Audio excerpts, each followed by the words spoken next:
se você deixa as bordas livres, né, ele ressoa. Você segura só aqui nessa parte de baixo. Se você bota o dedo aqui mais perto da borda, ele não ressoa. Se você tira o dedo da borda, você bota o dedo na borda.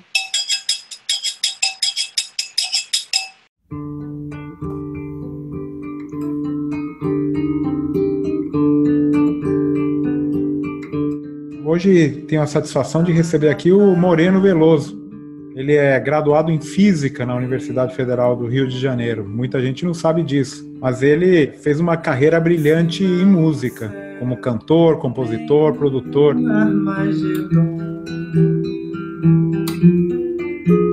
Nenhuma data especial. Já aos 9 anos de idade, foi coautor da canção Um Conto de Afoxé para o Bloco do Ilê, que seu pai, Caetano, incluiu no álbum Cores Nomes. Ele gravou álbuns como Máquina de Escrever Música, Coisa Boa e o DVD Meu Recôncavo, com Paulo Costa. Eu queria agradecer muito a tua participação aqui hoje, Moreno, e já te perguntar um pouco direto ao ponto. Nós temos essa coisa em comum, somos físicos, né? Eu sou físico também. Além da sonoridade das palavras, que afinidades tem o estudo da música e da física? Conta pra gente. Olá, Marcelo. Primeiro, quero agradecer pelo convite e estar aqui dessa forma, né, conversando contigo. É uma honra. Muito obrigado. É muito bom saber que você também é físico. Não sei dizer exatamente por que eu fui estudar física, mas eu tinha muita facilidade para as ciências exatas, para matemática, para física, para química. E minha mãe também tinha facilidade para ciências exatas quando ela era jovem, estudante. Talvez eu tenha herdado isso dela. Meu pai me perguntava todos os dias: o que é que você vai fazer nessa faculdade, meu filho? Ele não entendia por que eu estava indo para a faculdade de física. E quando eu chegava de tarde da faculdade, ele perguntava: o que é que você aprendeu? Pelo amor de Deus, me diga se você aprendeu alguma coisa. E eu tentava explicar para ele. A princípio, né, existe uma parte toda da música que se relaciona diretamente com a matemática. Desde Pitágoras, desde da lei das cordas vibrantes, até mesmo a construção escrita musical que se desenvolveu na Idade Média, que a gente chama de partitura hoje em dia, o pentagrama. Essa construção ela também é bastante matemática na parte rítmica, e a parte melódica já vinha matematicamente sendo analisada há 2.000 e tantos anos, sei lá, 3.000 anos, pela escola dos pitagóricos. Mas quando você está dentro da universidade de física, você não vê muito nada disso. Você não, a não ser quando você estuda as vibrações, todos os tipos de vibração unidimensional, bidimensional e depois até as tridimensionais, no caso, vibrações sonoras ou do campo eletromagnético. Quando a gente está estudando isso, a gente visualiza mais ou menos a música, mas você passa quase que o tempo todo perdido dentro de outras mecânicas e esquece um pouco da música. Mas tem um ponto em comum que acho que pouca gente comenta sobre a física e a música, que é o trabalho dentro de um laboratório de física. Eu fiquei muitos anos trabalhando dentro de um laboratório do professor Cláudio Lenz César, um laboratório de espectroscopia de átomos armadilhados. Eu adorava, eu tinha muita felicidade de fazer parte de uma pesquisa. E o trabalho dentro de um laboratório de física, o dia a dia, que você depende de um grupo e de trabalhar em conjunto, e de fazer coisas específicas e de ter muita concentração. É muito parecido com o trabalho dentro de uma banda e dentro de um estúdio de música. Eu também tenho um estúdio de música, já tinha desde jovem, assim que começou a facilitar a gravação e mixagem de música através dos computadores. Antigamente não tinha essa facilidade, era tudo analógico. Dentro de um estúdio de música, os equipamentos eram grandes e muito caros. Mas quando começou a digitalizar, ficou acessível. E eu, logo com os meus amigos, no começo dos anos 90, comecei a construir também um estúdio de música. Então, o trabalho dentro de um estúdio de música e dentro de um laboratório é similar num grau que não dá nem para descrever, é quase a mesma coisa. você fica o tempo todo preocupado com várias instâncias, né? Prestando atenção em várias instâncias, desde da parte muito básica, como a conexão de um fio, até uma parte mais abstrata, como o desenvolvimento de um software ou de uma ideia por trás de todo aquele equipamento. Então, o cuidado que você tem dentro de um estúdio de música e o trabalho diário, a dedicação, e também com as outras pessoas, o conjunto, né, esse conjunto de trabalho com um grupo de mais gente do que uma só, é uma conexão muito grande com a física. Eu sentia isso porque eu trabalhava todo dia, eu saía do estúdio, ia para a universidade, saía do laboratório de noite, voltava para o estúdio para trabalhar, então eu via de perto, todo dia, essa conexão muito íntima da física com a música através dos equipamentos digitais ou analógicos e da vida em conjunto. Como diz aquela frase, né? Fazer boa ciência, assim como fazer boa arte, é 99% transpiração, 1% inspiração, não é? Tem muito trabalho por trás e as pessoas acham que é muito fácil, né? Mas é tedioso até, muitas vezes, o resultado, para ter um resultado adequado. E isso tem a ver com toda a forma de arte, com toda a forma de expressão, o que a ciência também é, né? Muita gente não vê, né, o músico estudando, quantas horas ele passou sentado numa cadeira estudando, às vezes uma frase só, e a dedicação, a pessoa tem que ter não só uma capacidade, uma paciência e uma capacidade de concentração muito grande, como tem que gostar, tem que ter paixão por aquilo que faz, tanto na ciência quanto na música, porque a dedicação é muito grande. Então, sem essa paixão, a pessoa não consegue. É quase impossível ficar tantas horas se dedicando a alguma coisa assim que muitas vezes não dá um resultado imediato. Aliás, eu tenho um amigo lá que também é técnico de som, com quem a gente trabalhou muito, que faz faculdade de engenharia. E a gente conversando sobre essas similaridades entre o estúdio e o laboratório, a gente chegou numa frase muito boa, que nos dois acontece o seguinte: poucas vezes você alcança exatamente aquilo que você estava querendo fazer, mas no meio do caminho você acaba aprendendo muita coisa. É isso mesmo. E é muita coisa nova, interessante. O processo, né? Como eu que trabalho com divulgação da ciência, o processo de mostrar como se faz, às vezes é mais importante do que o resultado a que se chega. Muitas vezes até o resultado é zero, é negativo, não acontece. Mas o aprendizado no processo é fantástico. Mas vamos aproveitar que você está falando de física. O público aqui, né, geralmente não gosta muito dessa área que a gente gosta, mas outro dia você fazendo uma live lá com o teu pai, surpreendeu todo mundo, até teve crítica, gente falando que você tocou um prato com uma faca, né? Que na verdade depois eu vi umas reportagens ali que é um instrumento muito usado no samba, já é histórico.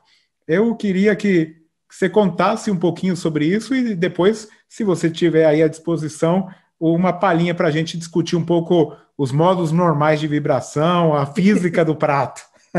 O prato e faca é um instrumento muito, muito antigo, não só por ser um instrumento que está literalmente à mão de quase qualquer família, qualquer pessoa, mas ele já é utilizado no samba do recôncavo, no samba de roda e também no samba do Rio de Janeiro há uns 200 anos. Há registros muito antigos das pessoas tocando prato e faca. As primeiras gravações de samba, o Donga, o pessoal João da Baiana, tocava prato e faca aqui no Rio de Janeiro. E as primeiras gravações brasileiras de música são de samba, ainda tem isso. Então essas primeiras gravações de música no Brasil já contém o prato e a faca do João da Baiana. Olha o nome dele, João da Baiana. Ele estava, de alguma forma, ligado, ele era filho da Baiana, estava ligado a uma tradição que vinha lá do recôncavo da Bahia, onde até hoje você encontra pessoas tocando prato e faca. E eu aprendi isso lá em Santo Amaro, que é na terra onde meu pai nasceu. Eu via minha avó tocando no samba de roda no quintal, na hora da festa, tinha uma hora que as pessoas tiravam ladainhas, batiam palma, sambavam, faziam uma roda, e as pessoas no meio da roda sambavam, e em volta da roda tinha algumas pessoas tocando prato e faca, batendo palma, podia estar tocando um violão, podia estar tocando um pandeiro, às vezes um atabaque, mas normalmente palmas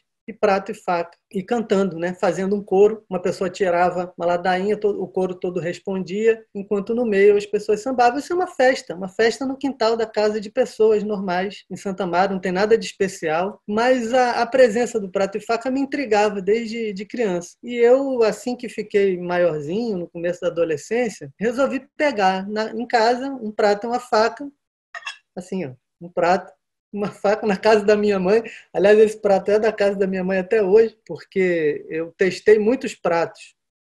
E essa louça aqui, amarela e branca, da casa de minha mãe, era que tinha o melhor som, que eu gostava mais do som. Então, peguei o prato e a faca na cozinha e fiquei tentando tocar. E a primeira coisa que eu descobri é que era difícil. Era muito mais difícil do que aparentava. Parecia uma coisa tão natural, simplesmente pegar e esfregar uma faca no prato, bater cantando, fazendo aquela festa, mas não. O susto que eu tomei com a dificuldade da execução já me levou a pensar que isso era um instrumento mais refinado do que parecia à primeira vista, não é? E realmente, ele é um instrumento com muitas características específicas e um refinamento enorme. As pessoas usam o prato e faca esfregando a faca na borda do prato, assim.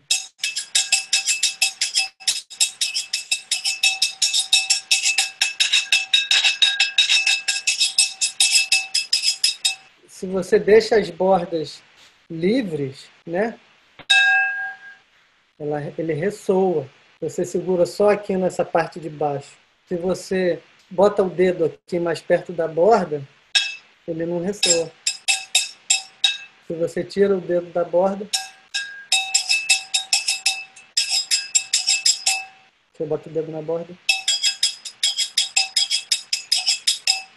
E tem o meio do caminho também, que você pode ir acertando.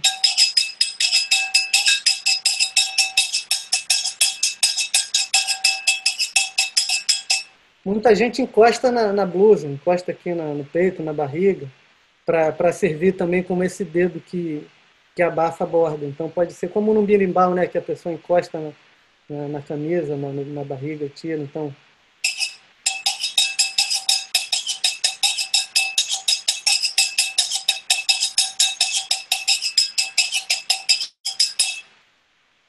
e tem o comprimento da faca também, que ela é mais pesada, né, no meio, para perto do meio, e mais leve na ponta. Isso muda o tipo de som que sai. Então, você toca bem na pontinha, ó. Se você vai chegando para o meio.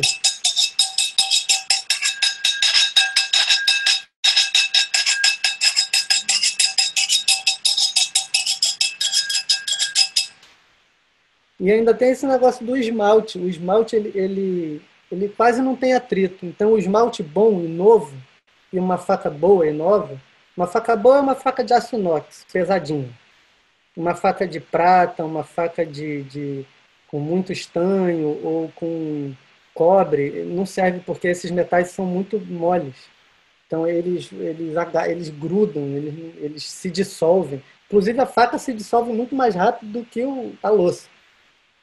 Mas quando o esmalte está novinho, quase não tem atrito. Sem atrito não tem som. Ó.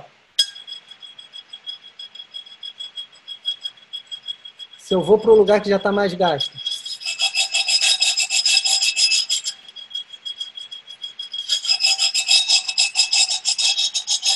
Você vê como o atrito é importante na nossa vida. A vida do músico ele é muito importante. O guarda civil não quer a roupa no parador. O guarda civil não quer a roupa no parador. Meu Deus, onde eu vou para minha roupa? Isso é um samba de roda que eu aprendi lá no quintal da casa da minha avó em Santa Amaro. E eu fiquei um tempão tentando aprender isso em casa. Assim como a gente estava falando da concentração que a gente tem para estudar coisas difíceis, isso aqui é difícil. Então eu fiquei me dedicando muito tempo às pessoas dentro de casa, tapavam o ouvido, pediam para eu ir para o canto, porque quando você está estudando não é bonito. No começo não fica assim um sonzinho rítmico bom. Eu acho que se você não tivesse seguido a carreira de música, podia escrever agora um paper sobre as condições de contorno e as ondas que se formam no prato aí. Poxa, mas Acho que ninguém escreveu sobre isso ainda.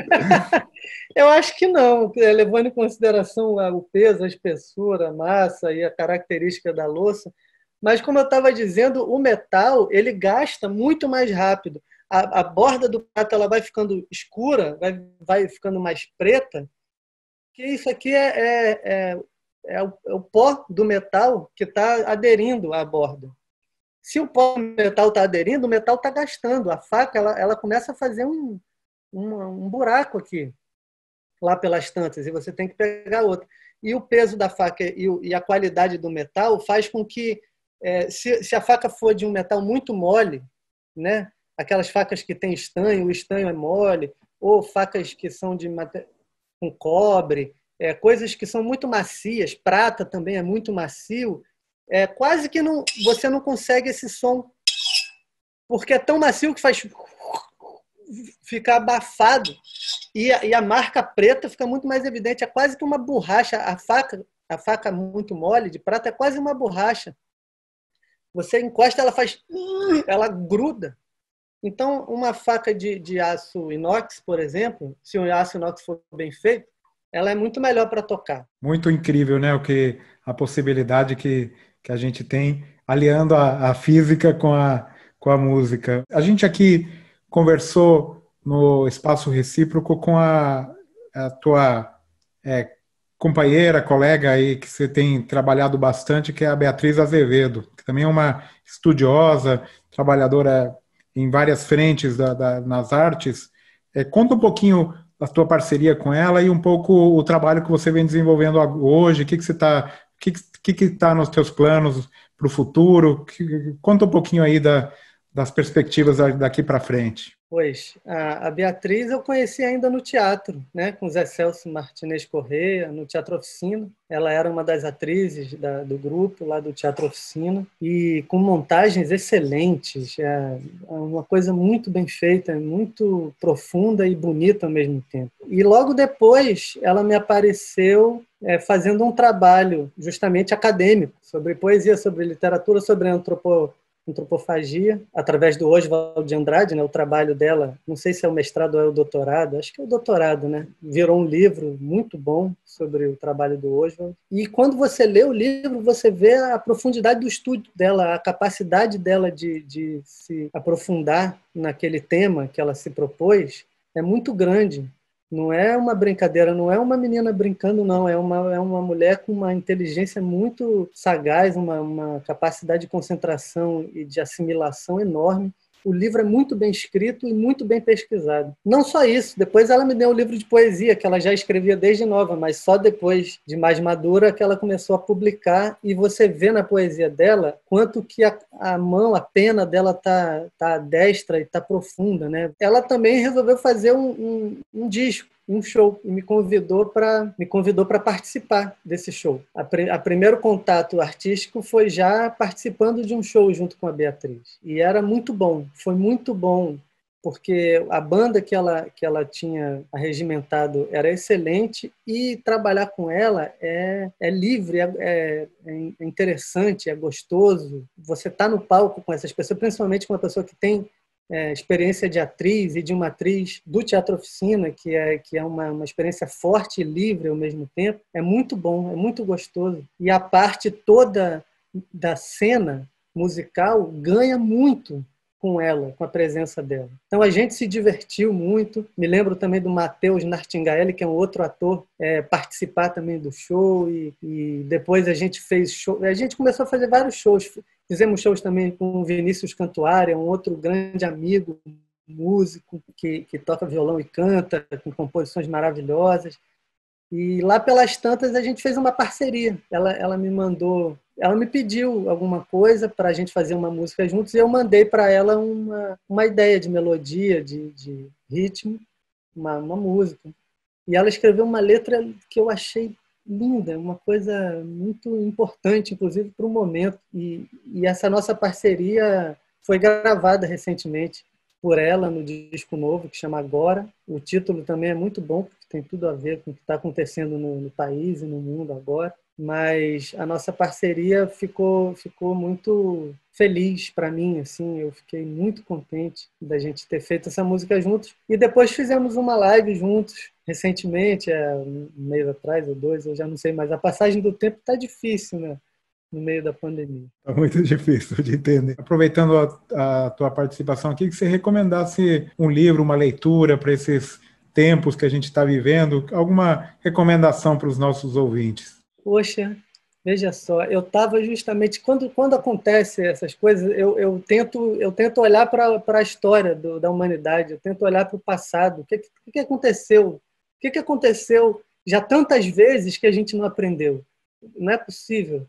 Então eu fui para os textos mais antigos que eu conheço. Eu peguei o Gilgamesh, eu tenho 2 traduções do Gilgamesh e fiquei estudando-as aqui em casa. Depois peguei uma tradução recente do Popol Vuh, né, o texto clássico dos Maia, e também fiquei estudando aqui em casa. Recomendo, e também, bom, a Odisseia e a Ilíada, todos esses textos, no fundo, eles tocam nos mesmos assuntos que nós estamos vivendo sempre são os mesmos assuntos.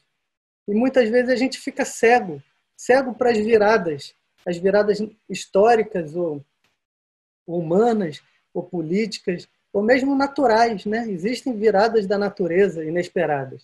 A gente muitas vezes fica cego e estudar esses textos antigos abre os nossos olhos imediatamente. Eu recomendo muito essas 3 leituras, né? Tanto o Popol Vuh, quanto o Gilgamesh, quanto o Homero, a Odisseia e a Ilíada. A Ilíada e a Odisseia, na verdade, na ordem correta. Nada como recorrer aos clássicos para a gente tentar entender um pouquinho da loucura que a gente está vivendo hoje em dia. Ajuda a limpar os nossos olhos, em vez da gente ficar correndo atrás de quem está escrevendo sobre o que está acontecendo agora, que é importante também, é super importante, a gente parar e ver o que aconteceu já, o que aconteceu há milhares de anos atrás e que as pessoas estão até hoje revivendo, refazendo de uma maneira inconsciente. Eu acho muito importante trazer de volta a consciência através desses textos originários. Voltando um pouco para o passado, não tão distante como esse que você referiu agora, mas você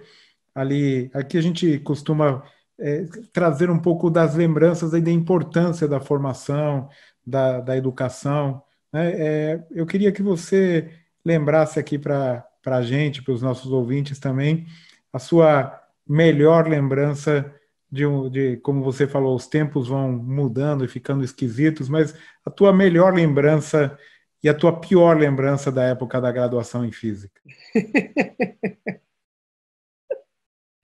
Bom, as melhores lembranças são fáceis, porque elas ficam, né, elas ficam aqui dentro da nossa cabeça. Eu me lembro de dois momentos muito felizes assim dentro da sala de aula, que foi no dia que a gente estava estudando o espalhamento eletromagnético, de ondas eletromagnéticas de polos oscilantes, basicamente querendo entender como é que se comporta a luz do Sol na atmosfera terrestre, a atmosfera quase toda feita de nitrogênio e oxigênio, que são 2 gases, uma molécula com 2 átomos, né, que oscilam. Então a gente pode tentar fazer fazer um modelo de oscilação de polos elétricos oscilantes e tal, e ver como é que faz o espalhamento do campo eletromagnético dentro dessa... E aí, estudando isso, numa aula de eletromagnetismo, justamente, a gente desenvolvendo um pouco o espalhamento, a gente consegue ver que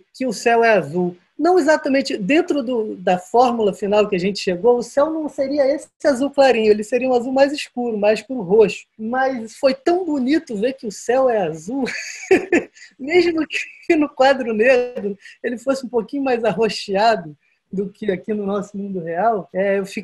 Aquilo bateu fundo em mim, foi uns raros momentos em que a beleza aparece de dentro das fórmulas, né, da física no quadro negro. Aquilo foi forte. Aquilo até hoje é uma lembrança muito impactante dentro de mim. Ver que o céu é azul, ou pelo menos tende para o azul. Quando iluminado, a atmosfera tende a brilhar toda azul, porque o céu não é aquele azul, ele brilha azul, né? Ele está espalhando a luz do sol para todas as direções. Então, o céu, quando o Sol incide na atmosfera, a atmosfera ela brilha azul. E a gente vê esse brilho, é muito lindo para a gente. E a pior lembrança? Poxa, as lembranças, olha só, na minha época, inclusive eu tenho um colega que trabalhou comigo no laboratório, no laboratório do Cláudio Lenz, o Daniel Miranda, Daniel de Miranda Silveira. Ele vinha da graduação da Unicamp e eu vinha da graduação da UFRJ. A graduação da UFRJ era, naquela época, depois foi mudando, mas era muito difícil. Era de um nível de dificuldade tão grande que entravam 120 alunos por ano e se formavam 4. Às vezes 5. O meu ano foi um recorde, se formaram 7. Então, assim, esse funil, ele, para algumas pessoas naquela época, parecia muito bom. Parecia que esses 4, no final do ano, parecia que eles eram pessoas, cientistas excelentes. E o Daniel Miranda veio da Unicamp com uma outra ideia. Ele falou, não, lá na Unicamp se formam 100. E a gente, e aí é bom? Ele falou, não é bom, não, é melhor. Os 100 que se formam, eles formam um conjunto que, na média, não querendo falar estatisticamente, mas é melhor, é mais diverso, é mais alegre, é mais produtivo, e a gente aqui no UFRJ ficava numa tristeza de 4, 5 pessoas que já estavam massacradas pela quantidade de exercícios e de dificuldades. Então, esse massacre era os professores naquela época, aqui no Rio de Janeiro, eles gostavam, eles achavam que isso era certo. Não é que é gostar, não é para dizer que eles eram sádicos. É só para dizer que eles achavam que isso levava a um estudante melhor no final, a um cientista melhor. E o pessoal da Unicamp trouxe essa notícia para a gente de que não, de que esse funil tão apertado não leva a um conjunto melhor de cientistas. Então, assim, pensando nisso, né, você vai fazer uma prova difícil, me lembro, uma prova de mecânica quântica. Qualquer prova seria difícil. As de mecânica clássica eram até mais difíceis ainda. E a de eletromagnetismo nem se fala. No meio da prova de eletromagnetismo, o professor falou, gente, desculpa, tá muito difícil, levem para casa e tragam semana que vem. E na semana que vem, a gente voltou, eu tinha 40 páginas escritas para uma prova, que seria dada ali em 4 horas. Não é possível a pessoa escrever 40 páginas em 4 horas. O pior, ô Moreno, é que, infelizmente, ainda essa maneira de pensar ainda é bastante propagada em muitos lugares, por muitos professores. Eu acho que está mudando, mas é algo que ainda precisa acontecer no ensino superior brasileiro, essa mudança, né? De olhar para a importância de uma formação mais ampla, mais geral e menos conteudista, efetivamente, também. Então, assim, as minhas piores lembranças são esses momentos de prova, de dificuldade tão extrema que você acabava se sentindo mal, você ficava deprimido, você ficava com a sua vontade abalada, a sua vontade de fazer aquilo que você gosta ficava abalada. Depois eu até li cartas do Einstein para o irmão dele, onde ele comentava justamente isso lá na Alemanha, na Suíça, na época da formação dele, na Politécnica. Então isso é muito cruel para o estudante. O estudante está ali porque ele gosta. Como a gente estava falando no começo, não dá para você fazer uma faculdade de física, nem para você aprender um instrumento, se você não tiver uma paixão por aquilo. Mas essa paixão ela é massacrada se for muito difícil, se a quantidade de pressão for muito grande. Então, eu me lembro desses momentos assim muito terríveis. Eram os piores momentos, porque a gente ficava em dúvida. E se você quisesse voltar a estudar, a voltar para a física, algum campus que você gostaria de estudar, um campus dos sonhos, onde você gostaria de ir? Poxa, olha só, eu tive a oportunidade de conhecer alguns lugares muito bons para você trabalhar com física. Eu tive na Inglaterra, em Cambridge, eu tive na Suíça, entre a França e a Suíça, lá em Genebra, no CERN-Lab, e esses, para citar alguns, né? Mas eu também tive em Boston, no MIT, visitando uma amiga física que estava fazendo doutorado lá. Conheci Harvard também, com outro amigo que estava estudando lá em Boston. Então, assim, esses 4 campos que eu falei, né, o MIT, o CERN, Cambridge e Harvard, são campos dos sonhos. A pessoa que está lá, ela está sendo bem tratada, não só bem tratada como pessoa humana e intelectual, como também sendo bem tratada pelo meio ambiente, pelas suas possibilidades de executar o trabalho. Então, é impressionante as possibilidades de desenvolvimento científico num lugar desses. Se eu pudesse... Bom, e um músico brasileiro? Conta para nós uma referência para você aí. Cara, o músico brasileiro, sabe o que acontece no Brasil? O Brasil é um país extremamente musical. A quantidade de músico maravilhoso que tem aqui é maior do que a quantidade de jogador de futebol maravilhoso, é maior do que a quantidade de jogador de vôlei maravilhoso. E olha que o vôlei e o futebol são as coisas mais premiadas, né, do Brasil. A quantidade de jogadores, ex-jogadores e novos jogadores que surgem é impressionante. A quantidade de músicos é maior. De músicos de alto nível, de músicos de nível internacional, é maior. O Brasil é um país extremamente musical. Então, quando a gente olha, assim, ao acaso, você vê tanta gente boa que você não sabe nem para que lado correr. É sério, é impressionante. E essas pessoas se encontram, entendeu? O Milton Nascimento entra num bar, tá o Tom Jobim tocando piano, é assim que funciona. Hoje em dia acontece a mesma coisa. O Alberto Continentino, a gente chegou em Minas Gerais, tinha um cara tocando piano num restaurante. E aquilo era bom demais. E falava assim, meu Deus, como é que esse cara... Sabe, um piano num restaurante seria uma coisa meio assim. Mas não era meio, era muito outro nível. A gente foi falar com ele, quem você é? Ele falou, eu sou o pai do Alberto Continentino. Eu falei, claro. Entendeu? Assim, muito legal. Assim. E para finalizar, eu quero que você conte para nós alguma habilidade tua que não está no teu currículo. Não vale falar do prato, que a gente já descobriu essa. Bom, habilidade, eu gosto de jogar ping-pong. Meu pai e minha mãe tinham uma mesa de ping-pong dentro de casa desde antes de eu nascer. Eu dormia ouvindo os adultos jogando ping-pong desde criança. Eu aprendi a jogar ping-pong assim que a minha cabeça meu queixo alcançou a altura da mesa. É uma coisa que eu gosto até hoje. Aqui em casa tem uma mesa de ping-pong desmontável que a gente afasta os móveis e monta de vez em quando.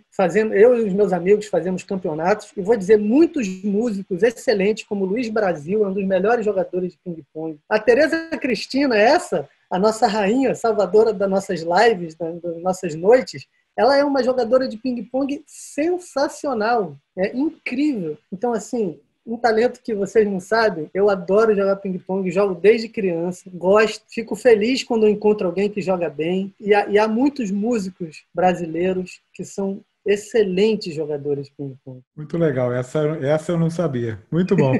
Bom, Moreno, obrigado pela conversa aqui, eu poderia passar horas conversando com você, um papo muito agradável, mas os tempos da internet são esses, a gente tem que limitar, né? Senão ninguém aguenta aqui o ritmo, né, que a gente está vivendo hoje em dia. Queria agradecer muito a tua participação, muito obrigado pelo bate-papo muito gostoso, muito agradável. Valeu, viu? Obrigado, Marcelo. Eu agradeço mais uma vez, eu adorei te conhecer, mesmo que assim, nesse tipo de contato. E espero que a gente se conheça pessoalmente em breve. Você tem que vir aqui na Unicamp fazer um show, está combinado. Eu já fui visitar a Unicamp algumas vezes, já estive em Campinas pelo menos umas 3 vezes, inclusive na Unicamp para visitar colegas, como eu te disse, eu tenho amigos que estudaram aí, não só física, mas amigos que estudaram música também, que é uma parte muito importante dessa universidade. A próxima vez que eu estiver em Campinas, espero que a gente possa conversar ao vivo. Vamos combinar. Muito obrigado.